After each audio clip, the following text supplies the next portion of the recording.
Gloire à Dieu. Alors, hier soir, nous avons commencé à étudier le chapitre 6 d'Éphésiens, qui nous dit comment tenir dans le mauvais jour. Et j'ai lu les versets, du verset 10 jusqu'à la fin, où l'on parle de revêtir l'armure de Dieu. Maintenant, je veux vous lire ces mêmes passages selon la version Amplified Classic. Donc voici Éphésiens chapitre 6. Dans l'Amplified Classic, il est dit « Soyez forts dans le Seigneur, soyez fortifiés par votre union avec lui. Puisez votre force en lui, cette force qui est une puissance illimitée, revêtez toute l'armure de Dieu, l'armure d'un soldat lourdement armé, une armure que Dieu fournit afin que vous parveniez à résister à toutes les stratégies et les tromperies du diable. Car nous n'avons pas à lutter contre la chair et le sang, avec des adversaires physiques, mais contre des despotismes. » Je ne sais pas si c'est le bon terme, mais de toute façon, la King James dit « Car notre lutte n'est pas contre la chair et le sang, mais contre les principautés, contre les puissances, contre les dominateurs des ténèbres de ce monde, contre les esprits méchants dans les lieux célestes. » La nuit dernière, c'était vraiment le point principal que j'essayais de communiquer. C'est que ce avec quoi nous luttons, que ce soit individuellement, comme par exemple un cancer, une maladie, la pauvreté, la dépression, la solitude, tous ceux contre quoi vous luttez à un niveau personnel ou à un niveau national, ce ne sont pas des choses normales. Tout cela a une origine démoniaque. Nous avons affaire à un esprit d'antichrist. Il n'y a pas un esprit anti-musulman ou anti-bouddhiste. J'ai lu la semaine dernière que dans un lycée, un gars a ouvert un club sataniste. Et ce gars le promeut ouvertement, en disant qu'il avait le droit d'avoir un club sataniste. Personne ne va s'opposer à cela. Mais mon Dieu, commencez un club chrétien et je vous garantis que vous serez critiqué, que des gens commenceront à s'y opposer. Frères et sœurs, ce n'est pas naturel. C'est une puissance démoniaque contre laquelle nous luttons. Et si vous ne pouvez l'admettre, vous courez droit à l'échec et ne remporterez aucune bataille. Vous devez résister au diable pour qu'il s'éloigne de vous. Il ne fuira pas si vous l'ignorez. Vous devez reconnaître qu'un problème a une origine démoniaque. Voilà ce qu'Éphésiens au chapitre 13 nous dit de faire face. Il est écrit au verset 13 « Revêtez toute l'armure complète de Dieu afin de pouvoir résister et tenir ferme le mauvais jour. Et après avoir tout surmonté, de tenir ferme. » Tenez fermement votre position. C'est ce que j'essayais vraiment de souligner la nuit dernière, que nous devons tenir ferme. Il y a beaucoup de chrétiens faibles aujourd'hui qui ne prennent pas position. Ils ne se tiennent pour rien. Ce passage nous dit de tenir fermement. Au verset 14, « Tenez donc ferme, gardez votre position, ayant attaché la ceinture de la vérité autour de vos reins et ayant mis la cuirasse de l'intégrité et de la rectitude morale. » Comment dites-vous cela? Rectitude et bonne position devant Dieu. Je ne sais même pas ce que veut dire rectitude morale, mais ça sonne bien. Amen. Mais permettez-moi de revenir à la version que Jésus a utilisée ici. Donc, dans Éphésiens chapitre 6, voici comment vous vous tenez au verset 13. C'est pourquoi prenez toute l'armure de Dieu afin de pouvoir résister dans le mauvais jour et après avoir tout surmonté, de tenir ferme. Tenez donc fermement votre position, ayant vos reins saints de la vérité. J'ai également abordé un peu cela la nuit dernière, mais la vérité, selon Jésus, en Jean chapitre 17, verset 17, il dit « Sanctifiez-les par la vérité ». Le mot « sanctifier » signifie « rendre saint ».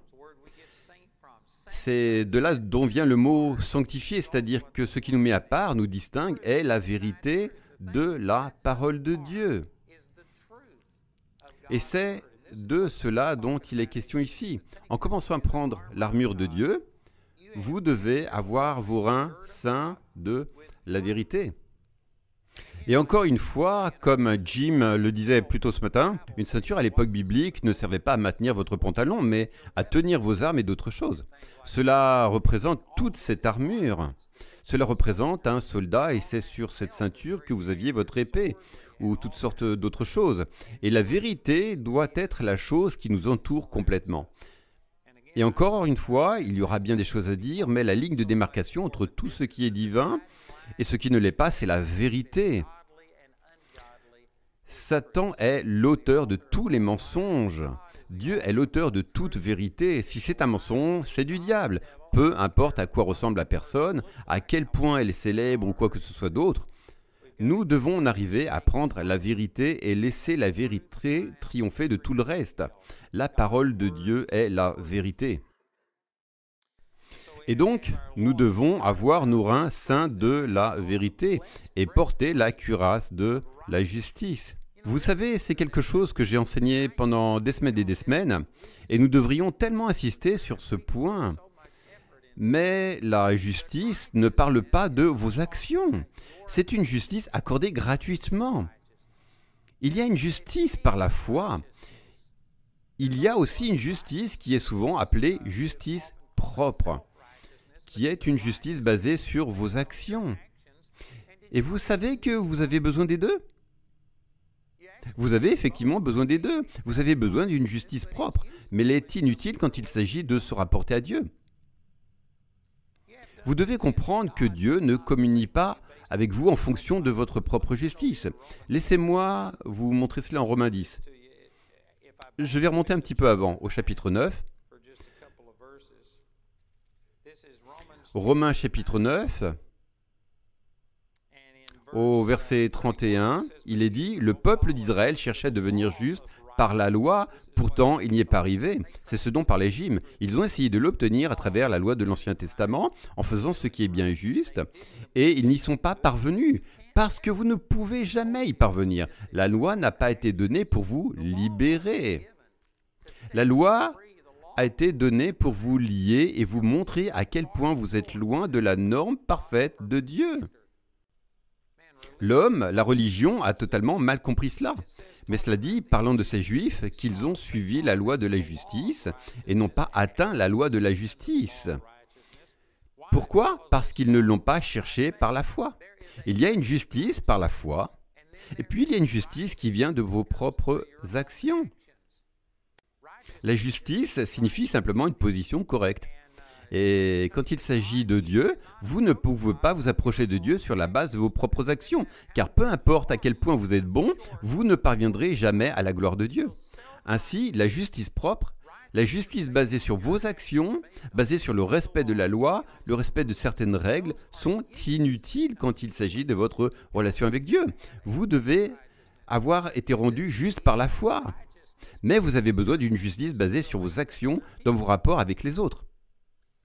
Vous savez, si quelqu'un partait d'ici, Jim faisait de très bons points ce matin à propos de l'alliance et du fait que nous sommes en paix avec Dieu par Jésus-Christ et que cela ne dépend pas de nous. Si vous vous appuyez sur cette vérité et que vous rouliez à toute vitesse, à 100 miles à l'heure dans une zone à 55, et la police vous arrête et vous dit « Monsieur, vous êtes dans l'illégalité, vous avez commis une infraction », et vous répondiez « Peu importe, je suis juste à travers Jésus. Tout est basé sur mon alliance avec Jésus. Savez-vous que Jésus vous aimera toujours autant ?» Et c'est absolument vrai. Il ne va pas traiter avec vous en fonction de votre performance, mais la police le fera. Si vous sortez d'ici et que vous cambrioliez une banque et que vous dites « Mais je suis juste et peu importe ce que je fais, tout est basé sur mon alliance avec Jésus », eh bien c'est absolument vrai. Et pendant que vous pourrissez dans votre cellule de prison, Jésus aura une communion avec vous et ne vous en tiendra pas rigueur. Et ça sera comme si vous n'aviez jamais péché pendant tout le temps ou vous étiez en prison depuis 20 ans. Donc Jésus ne tiendra pas rigueur de votre péché, mais les gens le feront. Vous avez besoin d'une justice propre. Vous devez bien agir avec les gens. Mais quand il s'agit de se rapporter à Dieu, vous ne pouvez rien baser dans votre relation avec Dieu sur vos propres actions. Et c'est donc la question à laquelle il répond ici au verset 32. Il dit « Pourquoi ne pouvait-il pas atteindre la justice? Parce qu'ils ne le cherchaient pas par la foi, mais c'est par les œuvres de la loi, car ils ont trébuché sur cette pierre d'achoppement, comme il est écrit « Voici, je mets en Sion une pierre d'achoppement et un rocher d'offense, et quiconque croit en lui ne sera pas confus. » Et puis au chapitre 10, ce n'est pas une nouvelle pensée. Encore une fois, ce sont les hommes qui ont ajouté des divisions en chapitres et en versets. Il n'y a rien de mal à cela, je les utilise. Mais ce n'est pas une nouvelle pensée. Ce n'est pas un changement de sujet. Cela se poursuit au chapitre 10, verset 1. « Frères, le désir de mon cœur et ma prière à Dieu pour Israël, c'est qu'ils soient sauvés. Car je leur rends témoignage qu'ils ont un zèle pour Dieu, mais non conforme à la connaissance. » Vous savez, être simplement zélé pour Dieu, avoir simplement le désir de connaître Dieu, de vouloir vivre correctement, ce n'est pas suffisant. Maintenant, il est important d'avoir un cœur pour Dieu, mais vous devez avoir la bonne connaissance. L'Écriture dit que son peuple est détruit par manque de connaissance. Et elle dit aussi que vous connaîtrez la vérité et que la vérité vous rendra libre. Nous avons beaucoup de gens aujourd'hui qui ont un cœur pour Dieu. Dieu les a touchés. Ils savent qu'il existe. Je crois qu'ils sont nés de nouveau. Mais ils n'ont pas la connaissance dont ils ont besoin. Et à cause de cela, Satan les trompe. J'ai beaucoup insisté là-dessus la nuit dernière, que nous devons dire la vérité avec amour. C'est la vérité qui va libérer les gens. Il y a des gens avec un bon cœur, mais qui ont une pensée incorrecte. Vous avez besoin de grandir dans la connaissance. Vous devez découvrir ce que la parole de Dieu a à dire. Et donc, cela continue au verset 2. « Je leur rends témoignage qu'ils ont du zèle pour Dieu, mais non conforme à la connaissance, car ignorant la justice de Dieu et cherchant à établir leur propre justice, ils ne se sont pas soumis à la justice de Dieu. » Ce verset ici indique très clairement qu'il y a une droiture, une justice de Dieu et une justice propre. La justice propre est importante quand il s'agit de se rapporter à d'autres personnes. Mais quand il s'agit de Dieu, vous ne pouvez pas approcher Dieu sur la base de quelque chose que vous avez fait. Vous devez approcher Dieu sur la base d'une alliance qui repose sur ce que Jésus a fait pour vous et non sur ce que vous faites pour Jésus. Et il continue à dire au verset 4, « Car la fin de la loi, c'est le Christ pour la justification de tout croyant. » Cela parle de la justice selon Dieu. Il est la fin de la loi pour la justification de tous ceux qui croient. Et puis, Paul parle aussi en Philippiens chapitre 3, lorsqu'il dit qu'il ne voulait pas être trouvé selon sa propre justice, qui vient de la loi, mais la justice qui vient de Dieu par la foi. Il y a donc deux types de justice. Et la plupart des gens, quand on parle de justice, pensent immédiatement à leurs actions plutôt qu'à la justice qui nous est donnée par grâce. En 2 Corinthiens chapitre 5, verset 21, il dit « Car celui qui n'a point connu le péché, il l'a fait devenir péché pour nous, afin que nous devenions en lui justice de Dieu. Vous êtes maintenant la justice de Dieu. » Vous n'avez pas juste un peu de justice de Dieu, vous avez été fait justice de Dieu. Si les gens ne parviennent pas à comprendre cela, c'est parce qu'ils regardent à leur chair et ils pensent « Comment une personne comme moi peut-elle être juste ?» Ils se regardent dans le miroir et voient des cheveux gris et des boutons ou quoi que ce soit. C'est laid. Et vous regardez cela et vous pensez que cela est juste ? Non, ce n'est pas votre corps physique ou votre partie mentale et émotionnelle qui est juste. En examinant votre âme, vous constaterez que vous avez des attitudes et des pensées incorrectes. Et la plupart des gens ne regardent qu'à leur corps physique, la dimension mentale et émotionnelle de leur être. Mais quand vous êtes né de nouveau, vous êtes devenu une nouvelle créature. 2 Corinthiens 5, 17 dit « Si quelqu'un est en Christ, il est une nouvelle créature. Les choses anciennes sont passées, voici, toutes choses sont devenues nouvelles. » Cela n'est pas le cas de votre corps physique. Ce n'est pas le cas non plus de votre partie mentale et émotionnelle. Vous savez, j'ai parlé avec des gens aujourd'hui qui venaient de Porto Rico ou d'Égypte, et vous savez quoi? Ils ont toujours cette partie mentale qui était enseignée et éduquée dans leur société. Leur âme n'a pas changé. Beaucoup parleront toujours avec le même accent. Vous savez, j'ai quitté le Texas il y a 30 ou 40 ans, et je parle toujours comme un Texan. Ma partie mentale et émotionnelle n'a pas changé. Elle a été influencée et elle a changé dans la mesure où je me suis soumis au Seigneur. Mais on ne peut pas regarder son corps et son âme et dire que les choses anciennes sont passées. Toutes choses sont devenues nouvelles. Mais il y a une troisième partie de vous que la plupart des gens ne connaissent pas. Dans 1 Thessaloniciens 5, 23, Paul dit que votre esprit, votre âme et votre corps soient conservés irrépréhensibles jusqu'au jour du Seigneur Jésus. Donc cela montre clairement que vous avez trois parties. Il est évident que nous avons un corps physique ainsi qu'une partie mentale et émotionnelle, mais la plupart des gens ne savent pas qu'il y a une troisième partie de vous, qui est votre esprit. Et c'est dans votre esprit que vous avez été créé juste et pleinement saint. Éphésiens 4, 24 nous dit de revêtir la nouvelle nature, créée selon Dieu dans une justice et une sainteté que produit la vérité. Ce nouvel homme a été créé dans une justice et une vraie sainteté. Je ne sais pas si vous pouvez vraiment saisir tout cela, mais votre esprit, je continue à pointer mon ventre parce que Jésus dit que de notre sein jailliront des eaux vives. Certains d'entre vous semblent avoir plus d'esprit que d'autres, mais quelque part, je ne sais pas exactement où est mon esprit, mais j'imagine que c'est ici. Quoi qu'il en soit, la Bible dit que dans l'esprit, vous avez été créé juste et vraiment saint. Vous n'essayez pas de devenir juste. Vous ne grandissez pas en cela. En revanche, vous grandissez en justice propre. Vous grandissez en soumettant votre âme et votre corps à ce que Dieu a déjà fait. Mais dans votre esprit, au moment où vous êtes né de nouveau, vous avez été créé juste, en bonne relation avec Dieu, et vraiment saint. Ce qui implique qu'il y a une fausse sainteté. Savez-vous ce qu'est une fausse sainteté? C'est ce dont parlait Jim. Vous dites, j'ai prié, j'ai parlé en langue, plusieurs heures par jour maintenant, Dieu, vas-tu agir dans ma vie? C'est de la justice propre, c'est une fausse sainteté. Et vous ne pouvez pas vous approcher de Dieu ainsi. En fait, c'est la miséricorde de Dieu qui ne nous donne pas ce que nous méritions. Si Dieu nous donnait ce que nous méritions, nous irions tous en enfer. Vous savez, j'ai vécu une vie relativement sainte par rapport à la plupart des gens, mais je ne veux jamais obtenir ce que je mérite. Vous savez, Dieu nous a bénis et rien que cette année, nous avons vu des choses formidables se produire dans notre vie. Dieu nous a donné une nouvelle maison que je n'aurais jamais pensé obtenir. Je ne la voulais même pas. C'était au-dessus de tout ce que je pouvais demander. En fait, quand j'ai regardé sur Internet, j'ai pensé « Oh Dieu, c'est plus que ce que j'aurais osé te demander ou penser ». Et le Seigneur m'a rappelé Éphésiens chapitre 3 verset 20 qui dit qu'il nous bénira plus que ce que nous pourrions demander ou penser. Et j'ai pensé, eh bien, cela ressemble à Dieu. Et de toute façon, Dieu nous a bénis avec cette maison. Jim et Marie sont venus à la voir et les gens disent, tu le mérites. Et chaque fois qu'il me dit ça, je dis, non, je ne le mérite pas.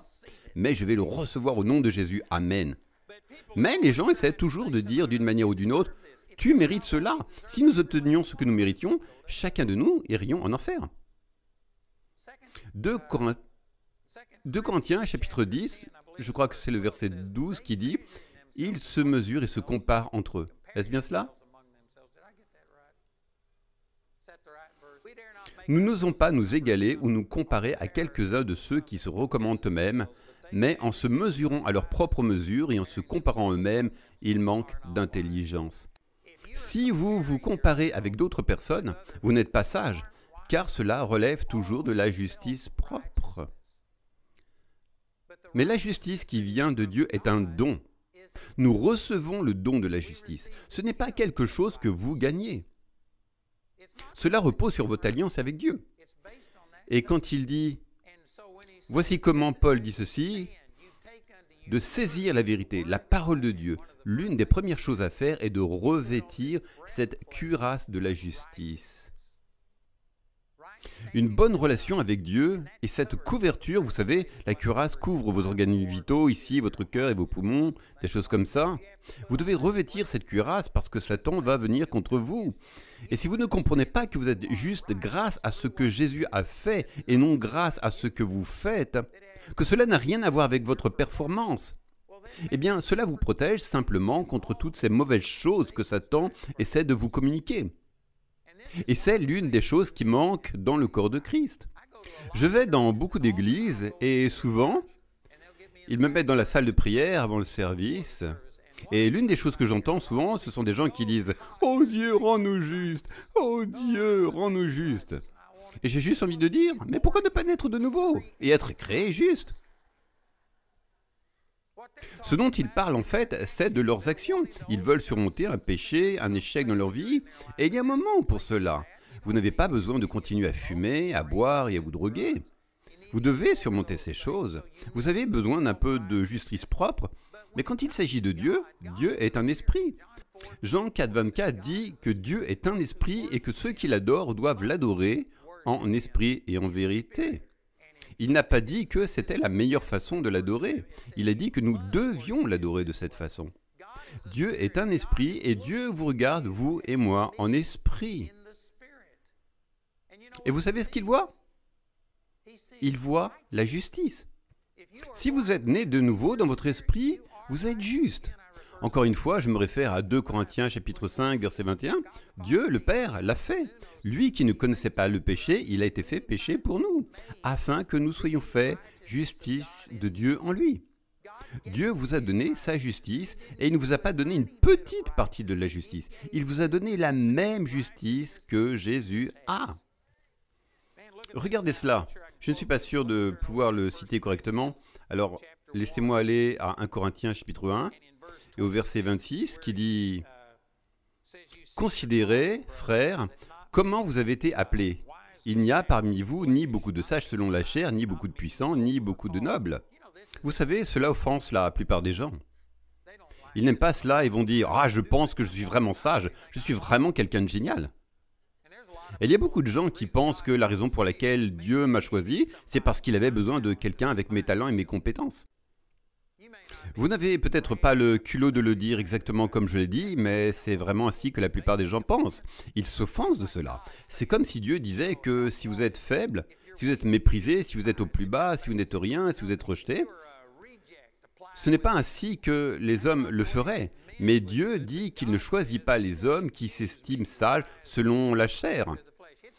Dieu n'a rien contre les hommes sages, mais c'est que la plupart des personnes sages placent leur confiance sur leur propre sagesse.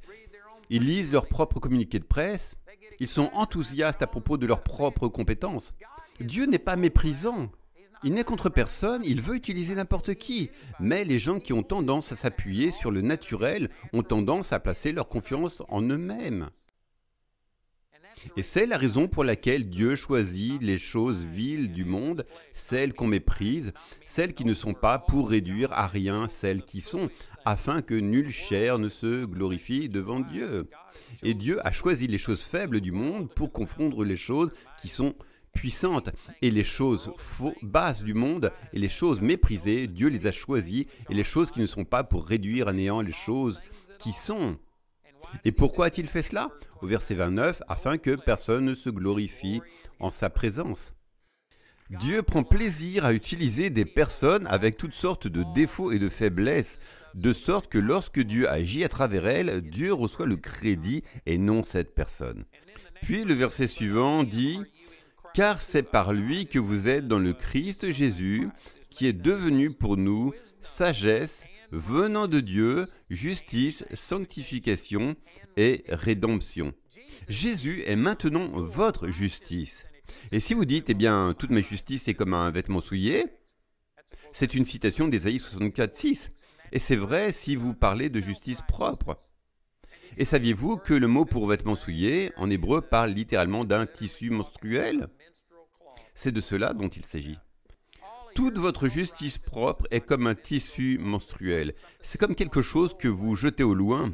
Et pourtant, aujourd'hui, les gens encadrent leur justice propre et l'accrochent au mur pour que tout le monde puisse la regarder. C'est de cela dont Paul parlait quand il dit « Pour moi, ce qui était un gain, je l'ai considéré comme une perte à cause de Christ, comme de la boue. Nous encadrons notre fumier et l'accrochons au mur. »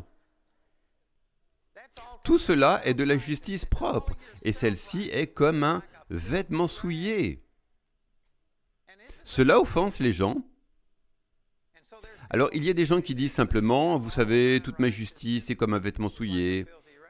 Eh bien, si vous êtes né de nouveau, vous parlez soit de votre justice propre, soit si vous parlez de qui vous êtes, votre vraie identité, alors vous qualifiez Jésus de vêtement souillé. Car Jésus est en fait pour nous sagesse, justice, sanctification et rédemption. Jésus est maintenant votre justice et Dieu vous regarde dans l'esprit et il vous voit aussi saint, juste, pur que Jésus. Vous voyez-vous de cette façon? Vous savez, quand le Seigneur m'a montré cela pour la première fois, j'étais toujours dans l'église baptiste, et cela contredisait tout ce que j'avais entendu auparavant. Ils insistaient sur le fait que sans le Christ, nous ne sommes rien. Jésus l'a même dit en Jean chapitre 15, verset 5, « Sans moi, vous ne pouvez rien faire. » Je suis d'accord avec cela à 100%, mais je ne suis jamais sans Jésus. J'étais simplement concentré sur qui j'étais dans la chair. L'église baptiste était géniale pour vous montrer vos échecs et vous montrer toutes les choses qui ne vont pas. Et il y a un moment pour cela. Vous n'avez pas besoin d'avoir une opinion exagérée de votre moi charnel. Vous devez être comme l'apôtre Paul dans Philippiens chapitre 3 où il dit, excusez-moi, c'est dans Romains chapitre 7, mais c'est aussi une bonne référence, « En moi, c'est-à-dire dans ma chair, il n'y a rien de bon. » Et puis dans Philippiens chapitre 3, il dit, « Je n'ai aucune confiance dans la chair. » Vous savez, encore une fois, c'est offensant pour la plupart des gens qui sont motivés, qui réussissent. Ils se promeuvent en disant « Je peux tout faire !» Mais vous ne pouvez pas tout faire. Vous pouvez tout faire à travers le Christ. Mais vous ne pouvez pas tout faire. Et la plupart des gens n'ont pas cet équilibre. Vous devez avoir un désamour pour votre moi charnel. Et pourtant, une énorme estime de soi sur qui vous êtes en Christ. Vous devez avoir une estime de Christ, non une estime de soi. C'est de cela qu'il s'agit en Éphésiens quand il dit de revêtir l'armure, la cuirasse de la justice. Vous découvrez qui vous êtes en Christ et non qui vous êtes dans la chair. Je voulais aller quelque part, peu importe.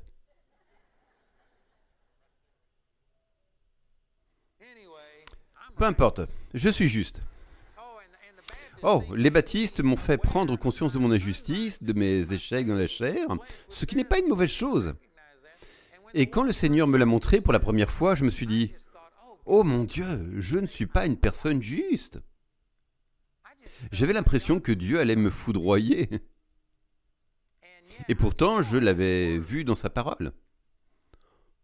En Romains chapitre 5, j'ai passé une semaine à jeûner et prier, et chercher chaque fois que le mot « juste » et « justice » sont utilisés dans la Bible. C'était bien avant que nous ayons des ordinateurs. J'ai acquis une concordance Strong, j'ai cherché des milliers de références et les ai toutes écrites sur une feuille de papier. Et à la fin de la semaine, je suis arrivé à la conclusion, basée sur ce que la parole dit, à savoir que j'étais maintenant la justice de Dieu. Je pouvais le voir. Mais cela semblait tellement contraire à tout ce que l'on m'avait enseigné que j'avais peur de le dire. Alors je me suis forcé. Je me souviens encore que j'étais toujours dans l'église baptiste et j'aidais un ami à nettoyer l'église. Puis je suis monté là-haut, après des heures de bureau, dans les toilettes des femmes, parce qu'il y avait de grands miroirs. Les gars avaient un petit miroir, mais les femmes avaient un grand miroir. Alors je suis allé dans les toilettes des femmes, et je me souviens de m'être tenu là et de m'être regardé droit dans les yeux en disant « Andy, tu es la justice de Dieu. » Et la première fois que je l'ai dit, tous les poils de ma nuque se sont dressés comme ça, comme « Oh mon Dieu, ne me frappe pas à mort! Je dis juste ce que la Bible dit à mon sujet. » Et j'ai dû changer la façon dont je me voyais, car je ne me connaissais qu'au naturel. Je ne me connaissais qu'au niveau physique. Vous savez, Paul dit en 2 Corinthiens, « Nous ne connaissons plus personne selon la chair. » Il dit que nous ne connaissons plus les gens que dans l'esprit. Tous nos problèmes raciaux, tous nos problèmes qui séparent les gens en fonction de l'éducation, du revenu, de la façon dont vous regardez ou de toute autre chose, c'est parce que vous connaissez les gens selon la chair. Si nous devions connaître les gens seulement selon l'esprit, et si nous devions entrer en relation avec les gens d'esprit à esprit, cela changerait tout.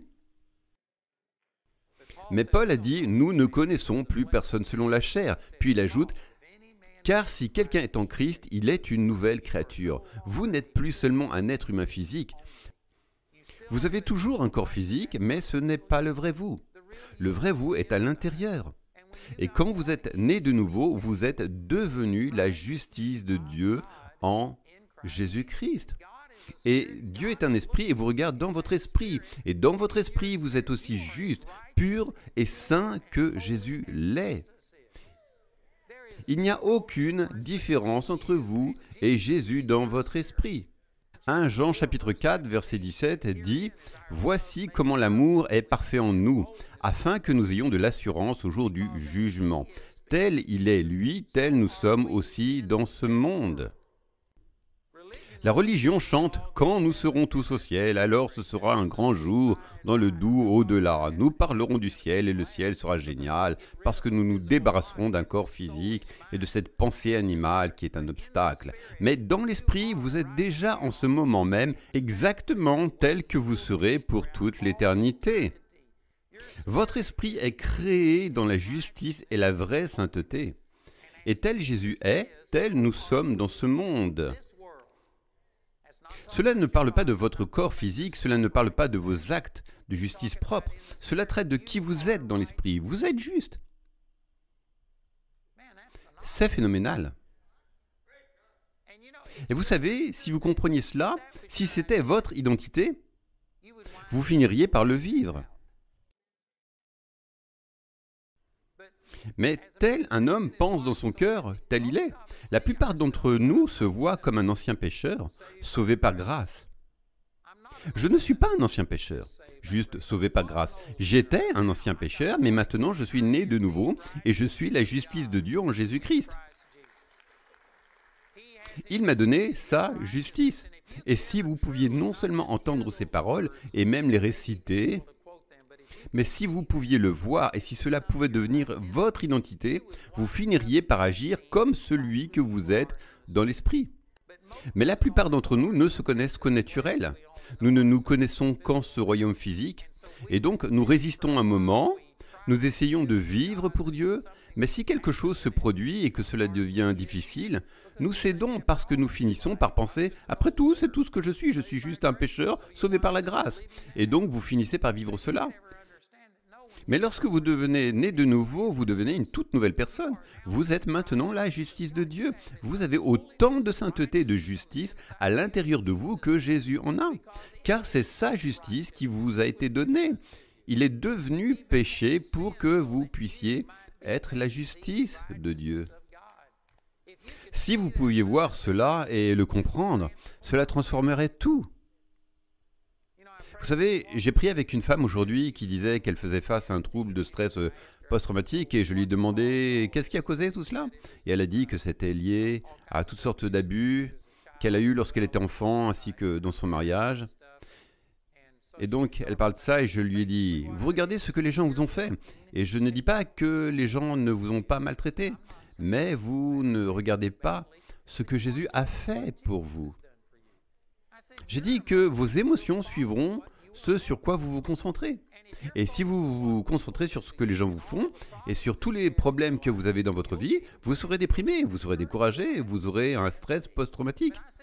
Mais j'ai ajouté que ce que Jésus a fait pour vous est infiniment plus grand que ce que n'importe quelle personne vous a jamais fait de mal, que vous n'avez pas à vous en soucier. Vous savez, si vous regardiez la vidéo que nous avons diffusée ce matin, je pense que son nom était Andrea. La dame dont la fille est morte, et elle était assise ici en deuil au point d'envisager de se suicider. Mais quand elle a commencé à se concentrer sur Jésus et sur ce qu'il avait fait pour elle, elle a commencé à remercier Dieu. Et cette femme maintenant loue simplement Dieu. Elle s'épanouit et va très bien. Peu importe ce que le diable lui a fait, vous avez été fait justice de Dieu, vous êtes en bonne position devant Dieu.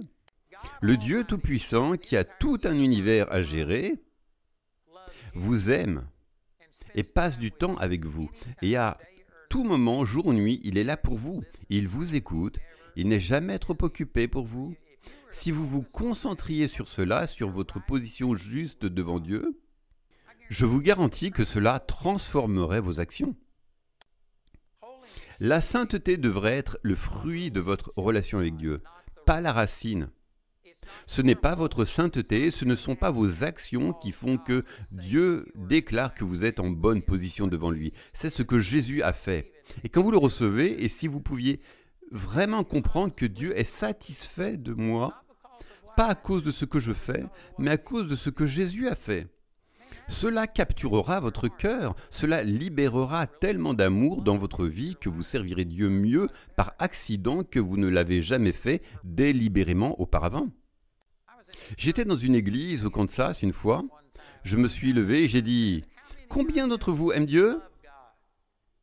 C'était un service le dimanche matin et tout le monde a dit « Amen !» J'ai dit « Combien d'entre vous veulent plaire à Dieu plus que tout ?»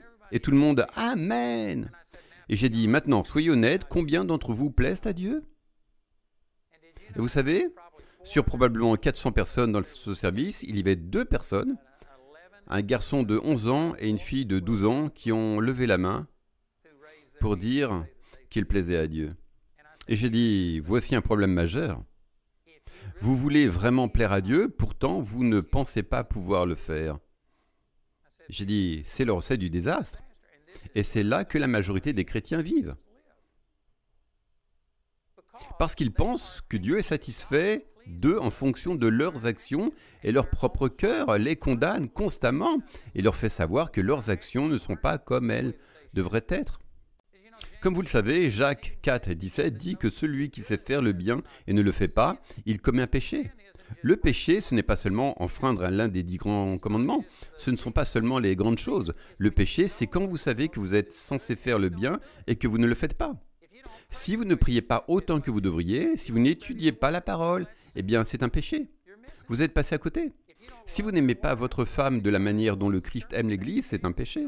Si vous ne respectez pas votre mari de la manière dont l'Église est censée respecter le Christ, c'est un péché. Le péché, ce n'est pas seulement ce que vous faites de mal. Le péché, c'est ce que vous êtes censé faire, mais que vous ne faites pas.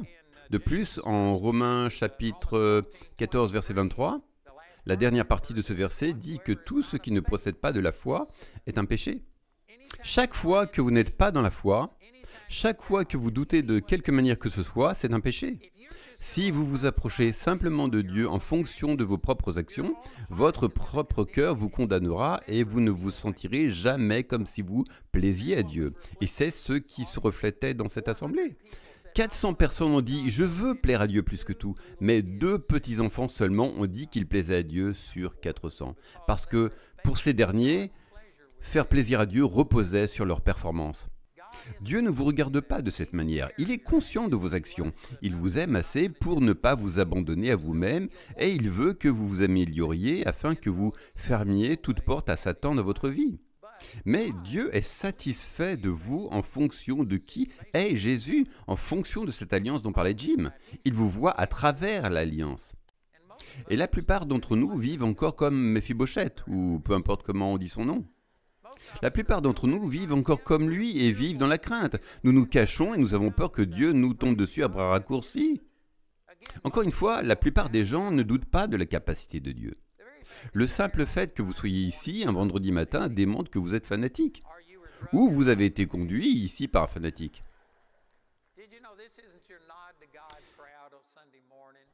Les gars, vous aimez Dieu, vous croyez qu'il peut faire des miracles, vous ne doutez pas de Dieu. Ce dont vous doutez, c'est de sa volonté à faire de bonnes choses pour vous parce que vous vous appuyez sur votre propre justice, plutôt que de revêtir la cuirasse de la justice. Vous comptez sur votre justice propre au lieu de la justice de Dieu. Quand vous commencerez à comprendre que vous êtes juste et en bonne position devant Dieu grâce à ce que Jésus a fait pour vous, et non pas à ce que vous faites pour les autres, oh là là, j'ai regardé de la mauvaise chose ici, je pensais que c'était déjà 12h42. C'est le temps qu'il me restait. Je pense avoir beaucoup trop parlé. Quoi qu'il en soit, lorsque vous commencez à vous rapporter à Dieu en fonction de ce qu'il a fait pour vous, tout change. C'est génial.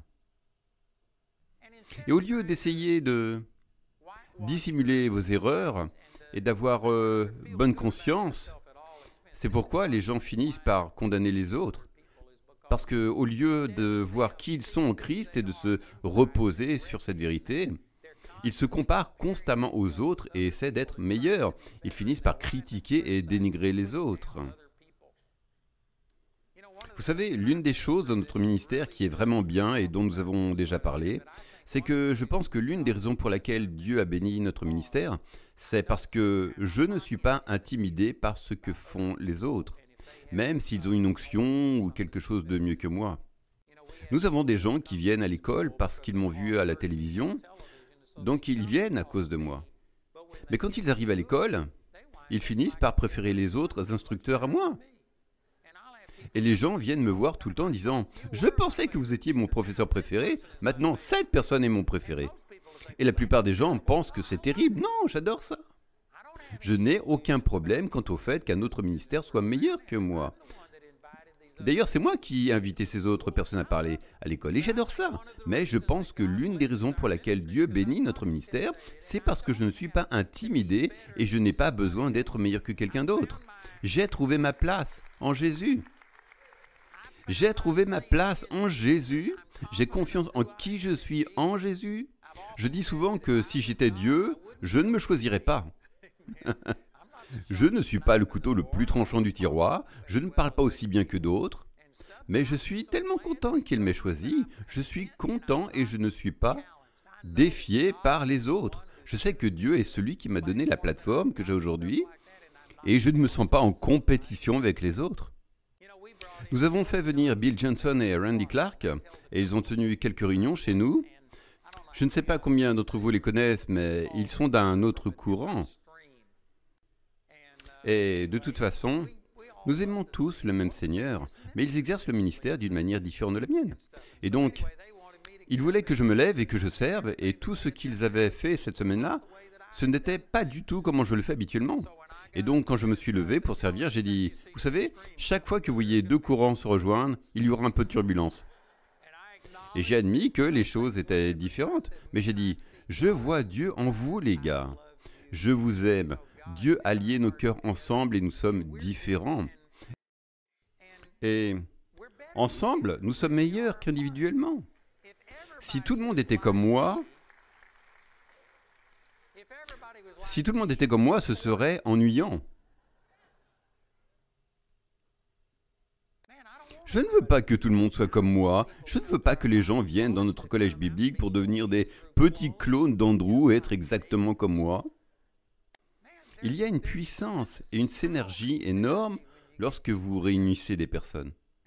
Mais pour cela, vous devez être sûr de vous. Ce qui me rend sûr de moi, c'est le fait que j'ai découvert que ma justice, ma position juste avec Dieu, ne dépend pas de ma chair et de ce que je fais. Cela repose sur ce que Jésus a fait et sur ma foi en lui. Et cela ne dépend pas. Cela ne dépend pas de mes performances. C'est éternellement établi. Cela apporte une sécurité, une stabilité à votre vie lorsque vous arrêtez de penser que vous deviez faire les choses correctement pour que Dieu soit content de vous, qu'il réponde à votre prière. Non, ma vie et ma foi ne reposent pas sur ce que je fais, mais sur ce que Jésus a fait et autant que je peux rester en lui et garder mon esprit fixé sur lui. Je peux alors en récolter les bénéfices. Nous avons vu des aveugles guéris, des sourds retrouvés l'ouïe, nous avons vu de grands miracles se produire et ce n'est pas à cause de moi, c'est à cause de qui est Jésus. Et quand Satan vient pour me condamner, les Écritures disent de nous mettre d'accord avec notre adversaire tandis que nous sommes en chemin. Et il y a plusieurs façons d'interpréter ce passage, mais l'une des façons dont je le comprends est que lorsqu'il cherche à me condamner, il me dit « Comment penses-tu que Dieu va t'utiliser ? Que si tu montes sur l'estrade et prêches sur la guérison, les gens seront guéris. » Et qu'il commence à pointer son doigt vers moi, en me rappelant combien je n'ai rien fait correctement. Je suis d'accord avec mon adversaire et je dis « Tu sais quoi ? Tu as raison. Je ne le mérite pas. Béni soit Dieu pour Jésus. Je vais prier pour lui et au nom de Jésus plutôt qu'au nom d'Andrew. Et je me tiens simplement en Jésus et en qui Jésus est, et non en qui je suis. » Je vous le dis, frères et sœurs, c'est une clé. C'est une clé pour votre relation avec Dieu. C'est une clé pour vos relations avec les autres. La clé est de découvrir qui vous êtes en Christ et de revêtir cette cuirasse de la justice. Et vous vous tenez là, en ce que Jésus a fait pour vous. J'avais un ami qui était en fait pasteur d'une église en Floride et qui a vu de grands miracles se produire. Ils avaient même une salle entière pleine de béquilles et de fauteuils roulants où les gens avaient été guéris. Mais cet homme est tombé dans la pornographie et on est venu à avoir 2 à 3 expériences avec des prostituées par jour. Parfois, il pouvait passer un mois sans rien, mais ensuite, il tombait et sortait avec 2 ou 3 expériences sexuelles avec des prostituées. Et de toute façon, lorsqu'il est enfin revenu à lui, il voulait se tuer et il a posé le pistolet. C'est à ce moment-là que je l'ai rencontré et il a commencé à venir. Cet homme prêchait vraiment fort sur cette justice qui est en Dieu parce qu'il n'avait aucune justice propre sur laquelle il pouvait s'appuyer. Il a dit que sa vie était semblable à un endroit où une bombe atomique aurait explosé et que tout était brûlé, tout était détruit. C'était sa vie désormais. Il a ruiné son ministère. Il a tout gâché. Et pourtant, il a trouvé son identité en Christ. Et il a commencé à prêcher qu'il était la justice de Dieu, non pas en fonction de ses actions, mais en fonction de ce que Jésus avait fait pour lui. Et je peux dire qu'à ce jour, il a un ministère efficace et il voit beaucoup de gens. En fait, vous l'avez probablement vu sur Internet. C'est l'un de ceux qui, à Baylor, baptisait des gens dans des piscines. Il voit des centaines de gens naître de nouveau. Ils ont des baptêmes dans des fontaines à l'extérieur et des choses comme ça. Et Dieu l'utilise, mais en un sens, ne serait-ce pas bien si chacun de nous pouvait en finir avec sa propre justice? Mais parce que nous n'avons peut-être pas fait ce que ce gars a fait, nous nous sentons toujours bien envers nous-mêmes. Paul a dit qu'il n'avait aucune confiance dans la chair, 0 confiance dans la chair. Sa confiance était dans le Seigneur, c'était mettre la cuirasse de la justice qui compte. Et quand Paul a dit cela en Philippiens chapitre 3, certaines personnes penseraient, eh bien, la raison pour laquelle tu n'as aucune confiance dans la chair, c'est parce que tu n'es tout simplement pas une aussi bonne personne que moi. Paul poursuit en disant, si quelqu'un pense pouvoir avoir confiance en sa chair, moi encore plus. Et ensuite, il a commencé à énumérer toutes ses réalisations. Et à son époque, Paul avait plusieurs doctorats.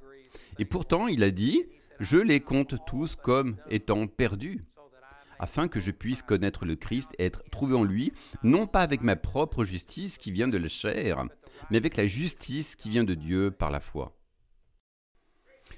Mes amis, nous devons en finir avec nous-mêmes. Ce n'est que lorsque vous en avez fini avec vous-même que votre vie en Dieu commence vraiment.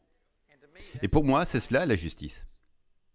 Cela ne parle pas de justice propre, cela parle d'une justice gratuite qui vient en cadeau de Dieu. Et si vous avez fait de Jésus votre Seigneur, vous êtes maintenant la justice de Dieu. Peu importe ce que vous avez fait, celle-ci ne repose pas sur votre chair. Il y en a certains qui se crispent en ce moment même en entendant cela. Et vous pensez, eh bien, peut-être que si vous laissiez échapper un petit juron ou quelque chose comme ça, vous pourriez toujours être juste. Mais si vous commettiez un adultère, que vous ne pourriez pas être juste. Voyez-vous, vous pensez que votre justice fluctue en fonction de votre performance. Encore une fois, c'est de la justice propre. Si vous sortez et vivez dans l'adultère, je vous garantis que vous donnerez à Satan une énorme ouverture dans votre vie. Cela vous coûtera, cela vous embarrassera, cela fera du mal aux autres. C'est mal, ne le faites pas, c'est stupide de vivre ainsi. Mais Dieu vous aime toujours. Si vous êtes stupide, car il vous regarde dans l'esprit et non dans la chair. Et si quelqu'un prend ce que je dis et dit « Eh bien, c'est une bonne nouvelle, car maintenant je suis juste dans mon esprit. Peu importe ce que je fais dans ma chair. » Cela n'a pas d'importance pour Dieu. Dieu va t'aimer sur la base de cette alliance. Dieu va t'aimer sur la base de ce que Jésus a fait. Tu as fait de Jésus ton Seigneur et il va te traiter et te regarder dans le domaine spirituel. Et Dieu va t'aimer sur la base de cette alliance. Mais Satan profitera de tout péché, de toute ouverture que vous lui donnez. Il est dit en 1 Pierre chapitre 5 verset 8 que Satan, notre ennemi, est comme un lion rugissant cherchant qui il peut dévorer. Il est là pour te dévorer, il est là pour rendre ta vie misérable. Il est là pour détruire ta vie. Comment fait-il cela? Il ne peut pas le faire sans ton consentement et ta coopération. Et l'une des façons dont vous coopérez est par le péché. Alors vous allez vivre dans le péché, Dieu va toujours t'aimer car il est payé pour ton péché. Mais Satan va gagner un accès à toi. il aura un droit légal d'entrer dans ta vie parce que tu t'es abandonné à lui.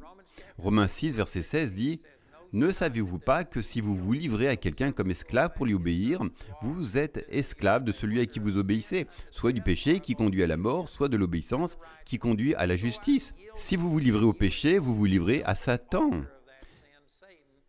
Et il vient seulement pour voler, tuer et détruire. Et il va détruire ta vie s'il le peut. Mais ton homme spirituel est scellé. Éphésiens 1, 13. Et ce péché ne pénètre pas le sceau. Ton esprit retient toujours la justice. Et comme Dieu est un esprit et qu'il te traite en fonction de qui tu es dans l'esprit, Dieu t'aime toujours et t'accepte, même si tu as laissé place au diable. J'espère que vous avez compris ce que j'ai dit. La plupart des gens ne comprennent pas cela. Soit ils se rapportent à Dieu en fonction de qui ils sont dans l'esprit et oublient complètement qu'ils ont un corps physique et que Satan est là pour les détruire. Et ainsi, ils vivent une vie négligée et donnent à Satan une ouverture dans leur vie. Ou bien ils se concentrent tellement sur le monde physique et essaient de le perfectionner et oublient que Dieu ne les aime pas en fonction de leurs actions. Ils nous regardent dans l'esprit et ils vont d'un extrême à l'autre. Mais très peu de gens peuvent combiner ces choses. Je ne sais pas pourquoi, mais j'exerce le ministère depuis 56 ans et il y a très peu de gens qui gardent cela en équilibre. Sans Christ, je ne suis rien. Mais je ne suis pas sans Christ. Et dans l'esprit, je suis la justice de Dieu. Et vous devez comprendre quelle est votre identité et qui vous êtes en Christ. Et en même temps, de ne pas oublier à quel point il est important d'agir et de vivre de manière appropriée. Il nous faut saisir la cuirasse de la justice. Pas votre justice propre, mais la justice de Dieu. Et c'est ainsi que vous vous tenez. Et si vous le faites, vous serez en mesure de résister à tout ce que le diable lance contre vous. La seule chose que Satan a contre nous, ce sont nos échecs. Il ne viendra pas vous dire que Jésus n'est pas bon. Jésus ne mérite pas cela. Jésus ne résoudra pas ce problème. Aucun de nous ne lutte avec cela. Nous croyons que Jésus peut tout faire. Nous doutons simplement de sa volonté de le faire parce que nous nous rapportons à lui en fonction de la justice propre au lieu d'une justice basée sur la foi que Dieu donne. Si vous pouvez revêtir toute l'armure de Dieu, cette justice de Dieu, cela transformera votre vie. Amen. Alors Père, nous t'aimons et nous te remercions, Père, d'avoir fait de Jésus péché pour nous, celui qui ne connaissait pas le péché, afin que nous puissions devenir la justice de Dieu. Père, merci de nous avoir rendus justes. Merci de nous avoir donné ta justice. Et je prie simplement que le Saint-Esprit aide les gens à comprendre cela et à le recevoir et à trouver leur vraie identité en Jésus et non dans leurs propres actions. Merci, Père. D'un commun accord, nous recevons cette vérité. Merci pour ce don au nom de Jésus. Saint-Esprit, je crois que tu rends vivantes ces vérités dans le cœur des gens. Que cela ne les quittera pas. Et que nous marcherons pleinement dans ce que tu as déjà fait pour nous. Merci Jésus.